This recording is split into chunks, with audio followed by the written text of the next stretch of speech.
MyBurg is Wartburg's new online resource for alumni and students. You can use it to search the alumni directory, learn about what's happening on campus, and sign up for alumni events taking place across the country.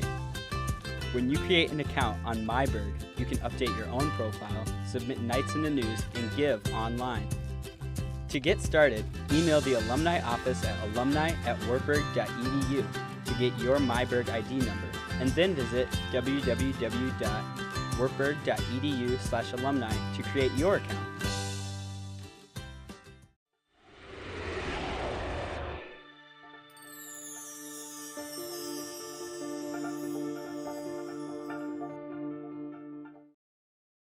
It was just a couple days after the death of my good friend Don Canfield, a longtime Wartburg College football coach, that I received a telephone call from a telemarketer. Now, normally I would have just hung up, but in this case, being in a rather pensive mood, I played along with him.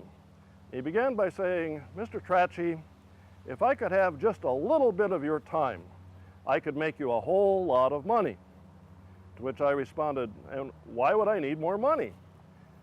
Silence. Once again, he said, "Mr. Trachy, if I had just a little bit of your time, I could make you a whole lot of money."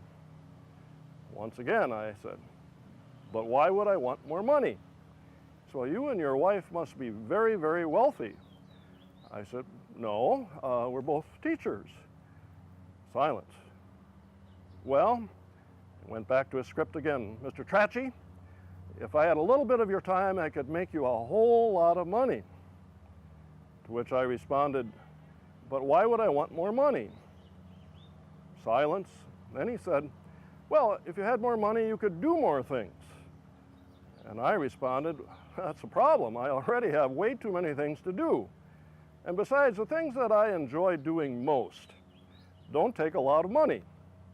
Things like spending time with my wife and children and grandchildren and friends." Silence. So once again, he went back to his script. "Mr. Trachy, give me a little bit of your time and I could make you a whole lot of money." To which I responded, "My real problem now isn't money, it's time. Do you have any programs where I could take some of my money and buy time?" Silence. And I mercifully hung up. We often say that time is money, but I know that deep down each and every one of us knows that time is more than money. Time is life. Life is precious, precarious, limited. Time is a special gift, a gift we have to live. Dr. Bill Clements, a longtime professor in the School of Medicine at the University of Iowa, likes to divide the time of our lives into 4 segments. He suggests that the first period is our youth and childhood. And during that time, the orientation that we have is toward our birth, with a limitless future. No child ever needs to think twice about how old they are. And in our family, the birthday was second only to Christmas as the most important day of the year. Then comes middle age. Now, middle age is a bit hard to define. I was talking with our son about this once, and I sensed that his sense of middle age wasn't mine. So I asked him, "Aaron, how old do you think middle age is?" He was about 10. He said, "Oh, about 18. It changes. It all depends on one's perspective. And Clements argues that this is the time, middle age, when our perspective changes and we make the most important change in life and in perspective that we ever have to make. Our orientation becomes one not to our birth, but rather to our death and to time remaining. Middle age, says Clements, is the Wednesday of our life, when we begin to see and ask, do I like who I am? Do I want to continue on this track?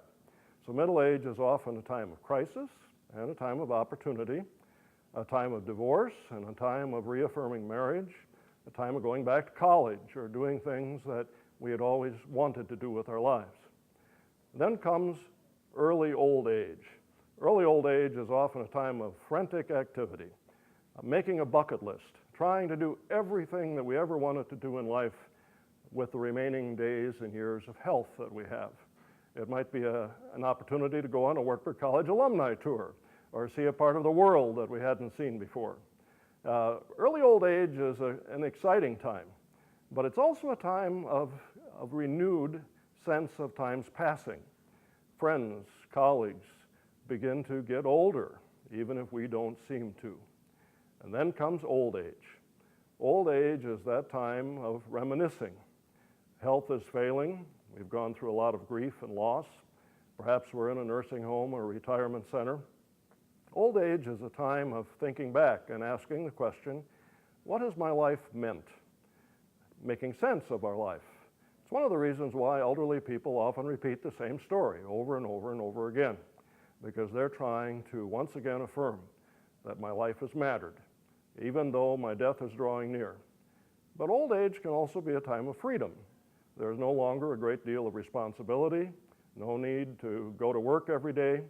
Instead, it's a time of living in the now, looking forward to seeing that favorite nurse or having that first cup of coffee in the morning.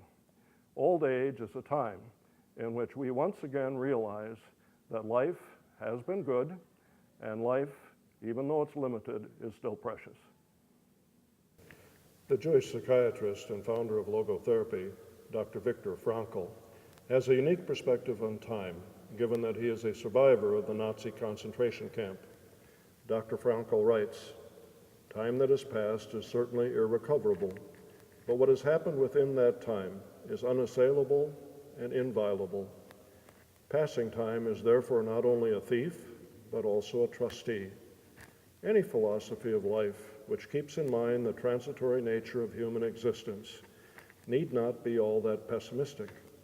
To express this point figuratively, we might say, the pessimist resembles a person who observes with fear and sadness that their wall calendar, from which they daily tear a sheet, continues to grow thinner with each passing day. On the other hand, the person who takes life in the sense that I am suggesting is like a person who removes each successive leaf from their calendar and files it neatly away with its predecessors after having jotted down a few diary notes on the back. They can reflect with pride and joy on all the richness set down in these notes, on all the life they have already lived to the full. What will it matter to them if they notice that they are growing old?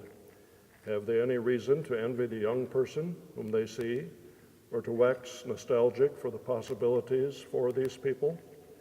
What reason have they to envy a young person for the possibilities the young person may have in store for them? No, thank you, they will say. Instead of possibilities, I have realities, the realities of the past. Not only the reality of work done and of love shared, but also the reality of suffering suffered. These are the things of which I am most proud, and these are things which cannot inspire envy. All that is good and beautiful in the past is safely preserved in the past. On the other hand, as long as life remains, guilt and evil are still redeemable." My wife has a plaque outside the entrance to our house. It simply reads, "Yesterday is the past, tomorrow is the future. Today is God's gift, which is why we call it the present." Thank you.